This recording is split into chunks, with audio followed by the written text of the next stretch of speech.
It was like life was eating me hard. It was like I was pressed down. I was shaking together and running over, if there's anything like that.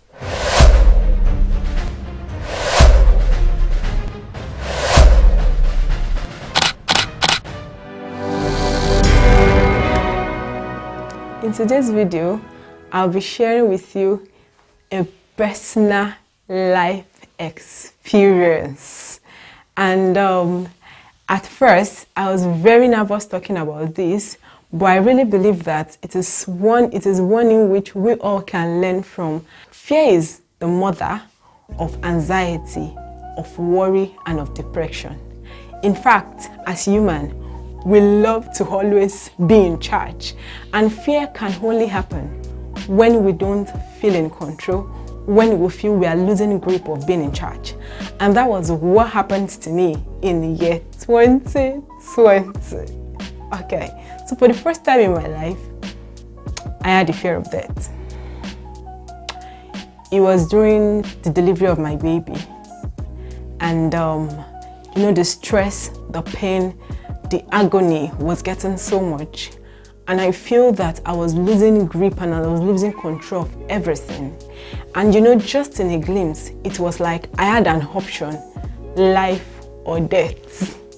I am just so grateful for God. Thank God for His mercy. 3 keys I would say I used to overcome the fear of death in that my life experience I will be sharing with you today. The first key is when you get to a difficult situation.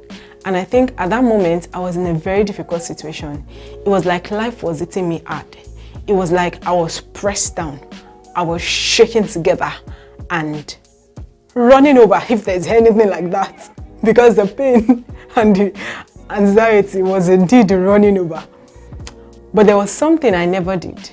I never said anything wrong. Like when you are in a difficult life situation, never say anything negative, because the power of death is not in the disease, it's not even in the diagnosis. The power of life and death, always remember, it lies in your tongue. It is what you say and it is what you choose. You would say that there are popular slogans in life like I can, I will, I can do it. It is possible. These are not just ordinary words, but indeed these are positive affirmations that keeps us going in difficult life situations as children of God. When life eats you hard, keep on to God's words and His promises. I know that the first thing an average person would do, which I also did, was to complain and like, God, what's happening? But after all the complaint, after all the questions, never say anything wrong, because the power of life and death lies in your mouth. Keep on to God's words. I remember one sentence I kept on saying during that time is that I would not lay down my life. Not in this situation, not in this instance, not today, not at this moment. And it kept me going. It kept me hanging there till help comes. So always speak God's words. Always speak His promises. It is good to complain. It is good to ask questions, but that's not the time to curse. That is not the time to swear. That is not the time to say, why me? That is the time to keep on speaking God's words. Number 2, value your everyday life.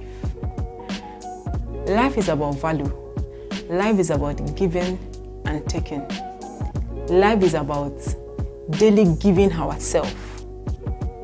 Majority of us, we don't value life so much because we see life as the years, the days, but see today as a 24 hours, just 24 hours.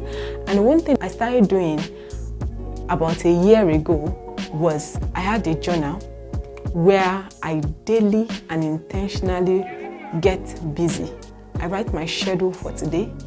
I write my schedule for today, my my work schedule, my family schedule, my motherhood schedule, my spiritual schedule, and it has definitely made me to be very busy. This has made me to be able to value each day.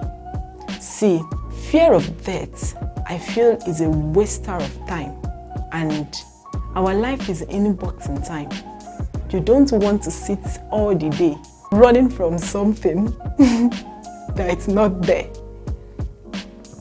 Find purpose.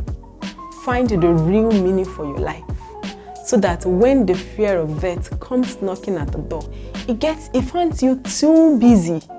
And in fact, when you ignore him, because this fear makes us to worry, and when you ignore worry, then it flee away. It's just like a mirage that's never there. Value your everyday life. Value today. Value today. Do something. Make an impact. Visit a friend. Send that word of encouragement. Make that call. Make that text message. Value your everyday life.